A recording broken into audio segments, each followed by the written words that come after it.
Good day, my GL friends. Hope you're fine in this kind of pandemic. Now, we're going to study on how to read fictional materials. You usually read fictional materials for self-gratification, right? You read because you just simply want to amuse yourself and to enjoy what you read. To make reading more satisfying, here are some tips that you can put into practice. Number 1. Be clear with your purpose in reading the material. Why? If you just simply want to relax and enjoy reading, do not engage yourself with the other facets of the material. For number 2, make a preliminary assessment of the material that you are intended to read. What is the title of the material? What interests you, or does it interest you? Who is the author?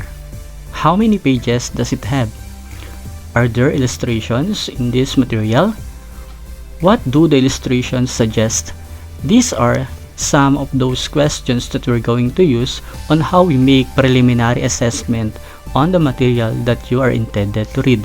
For number 3, as you read the beginning of the story, create in your mind the other elements like the setting and the character. With this, all the events in the story will appear authentic. For number 4, check your reading comprehension by asking your question or by asking question to yourselves. By asking yourself questions about the story. What made the character react that way?